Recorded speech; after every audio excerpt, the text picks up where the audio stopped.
തിരുവനന്തപുരം കരമനയിൽ നടുറോഡിൽ യുവാവിനെ അടിച്ചു കൊലപ്പെടുത്തി. മുൻവൈരാഗ്യത്തിന്റെ പേരിലാണ് കരമന സ്വദേശി അഖിലിനെ 4 പേർ ചേർന്ന് ക്രൂരമായി കൊലപ്പെടുത്തിയത്. പ്രതികളെ പോലീസ് തിരിച്ചറിഞ്ഞു. കമ്പിവടിക്ക് അടിച്ചും കല്ലെറിഞ്ഞും അഖിലിനെ കൊലപ്പെടുത്തുന്ന CCTV ദൃശ്യങ്ങൾ പുറത്തുവന്നു.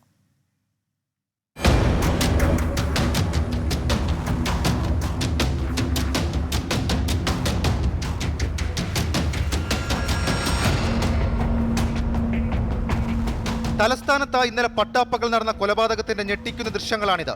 അഖിലിനെ ആക്രമിക്കാൻ 4 അംഗ സംഘം കാറിലെത്തിയത് ആയുധങ്ങളുമായി. ഒരാൾ കാറിലിരുന്നു. റോഡരികിൽ നിന്ന് അഖിലിനെ 3 പേർ ചേർന്ന് ആക്രമിച്ചു. രക്ഷപ്പെടാൻ ശ്രമിച്ച അഖിലിനെ നിലത്തേക്ക് വലിച്ചിട്ട് 1 മിനിറ്റോളം കമ്പി വടികൊണ്ട് അടിച്ചു. 6 തവണ കരിങ്കല്ല് ശരീരത്തിലേക്ക് വലിച്ചെറിഞ്ഞു. തലയോട്ടി പിളർന്ന നിലയിലാണ് അഖിലിനെ ആശുപത്രിയിൽ എത്തിച്ചത്.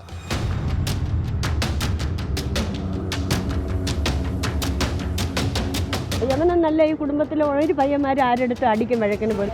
ഇവ ഇത്രേ ഉള്ളൂ.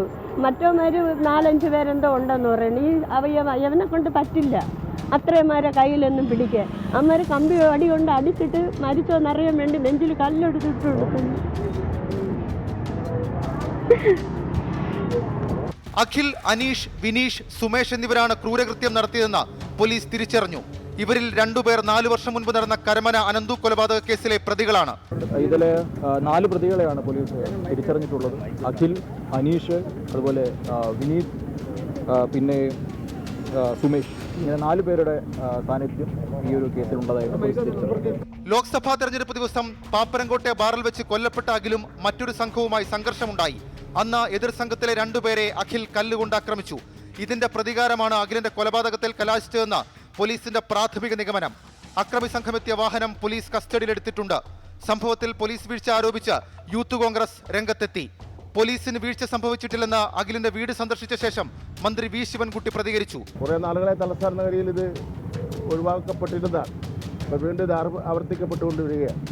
അത് സമൂലമായ ഒരു പരിശോധന നടത്തി ആവശ്യമായ നടപടി ചെയ്യും. പ്രതികൾ തമിഴ്നാട്ടിലേക്ക് കടക്കാനുള്ള സാഹചര്യത്തിൽ തമിഴ്നാട് കേന്ദ്രീകരിച്ചും അന്വേഷണം വ്യാപിപ്പിച്ചിട്ടുണ്ട്. 24 തിരുവനന്തപുരം.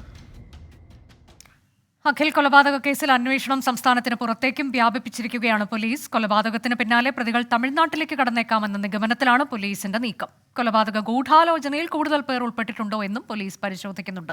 ഏറ്റവും പുതിയ വിവരങ്ങളുമായി AV ജയശങ്കർ തിരുവനന്തപുരത്ത് നിന്ന്. ജയശങ്കർ, നാടിനെ നടുക്കിയൊരു കൊലപാതകമാണ്. പട്ടാപ്പകലാണ് തലസ്ഥാനത്ത് ഇത്തരത്തിലൊരു കൊലപാതകം നടന്നിട്ടുള്ളത്. ഇത് ലോക്സഭാ തെരഞ്ഞെടുപ്പ് ദിവസമുണ്ടായൊരു തർക്കവുമായി ബന്ധപ്പെട്ടാണ് എന്നൊക്കെയാണ് പോലീസ് പറഞ്ഞിട്ടുള്ളത്.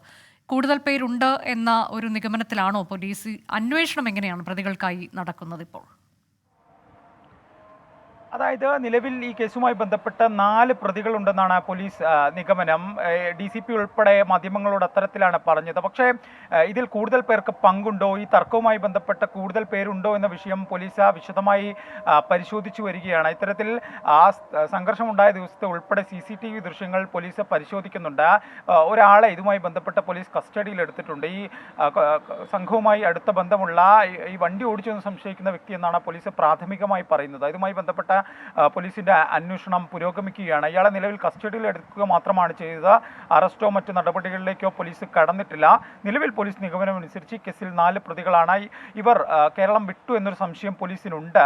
അതുകൊണ്ട് തന്നെ കേരള തമിഴ്നാട് അതിർത്തി പ്രദേശങ്ങളിൽ ഉൾപ്പെടെ പോലീസ് വ്യാപകമായി നിരീക്ഷണം വ്യാപിപ്പിച്ചിട്ടുണ്ട്. അപ്പം ഇവരുടെ ഉൾപ്പെടെ മൊബൈൽ രേഖകൾ ഉൾപ്പെടെ എടുത്തുകൊണ്ട് CDR ഉൾപ്പെടെ എടുത്തുകൊണ്ട് പരിശോധന നടത്താനാണ് നിലവിൽ പോലീസിന്റെ തീരുമാനം. ഒപ്പം തന്നെ ഈ പ്രതികൾ കൃത്യം ചെയ്യാനെത്തിയ ഇനോവ കാറുമായി ബന്ധപ്പെട്ട ഫോറൻസിക് പരിശോധന ഇതിനോടകം തന്നെ ആരംഭിച്ചിട്ടുണ്ട്. ഈ കാറിന്റെ പരിശോധനാ ഫലം ലഭിക്കുന്നതോടെ കൂടുതൽ തുമ്പുകൾ ലഭിക്കുമെന്ന് തന്നെയാണ് പോലീസിന്റെ പ്രതീക്ഷ. ഏറ്റവും വലിയ ഈ കേസുമായി ബന്ധപ്പെട്ട തെളിവ് ഈ ക്രൂരമായി കൊലപാതകമായി ചെയ്യുന്ന ഈ CCTV ദൃശ്യങ്ങൾ തന്നെയാണ്. ഈ ദൃശ്യങ്ങളിൽ നിന്നാണ് പ്രതികളിലേക്ക് പോലീസ് എത്തുന്നത്. ഇതിലൂടെയാണ് ഈ അഭിജിത്ത് കൊലപാതകവുമായി ബന്ധപ്പെട്ട 2019 കേസിലെ പ്രതികളാണ് ഇതിന് പിന്നിലെന്ന പോലീസ് നിഗമനത്തിൽ പോലീസ് എത്തുന്നത്. എന്തായാലും ഇതുമായി ബന്ധപ്പെട്ട് ഈ അഭിജിത്ത് കേസുമായി ബന്ധപ്പെട്ട ജാമ്യത്തിൽ ഇറങ്ങിയവരാണ് പ്രതികൾ.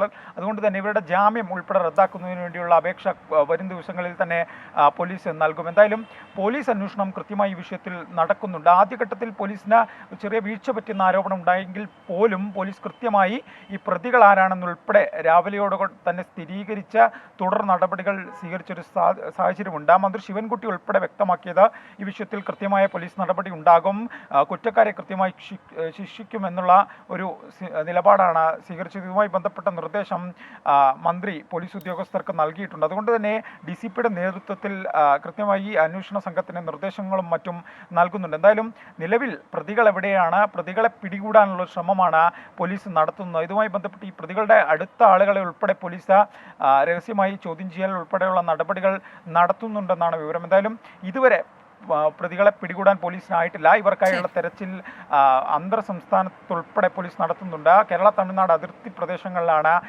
പോലീസിന്റെ തെരച്ചിലുള്ളത്. എന്തായാലും ഇവർക്കൊരു ക്രിമിനൽ പശ്ചാത്തലമുള്ള സാഹചര്യത്തിൽ ഇവർ സംസ്ഥാനം വിടാൻ തന്നെയാണ് സാധ്യത എന്നാണ് പോലീസ് നിഗമനം. കരമന അഖിൽ കൊലപാതക കേസ് പ്രതികൾക്കായുള്ള തെരച്ചിലാണ് പോലീസ് ഊർജിതമാക്കിയിട്ടുള്ളത്. കൂടുതൽ പേരുണ്ടോ എന്നുള്ളതിലും പോലീസിന്റെ അന്വേഷണം പുരോഗമിക്കുന്നു.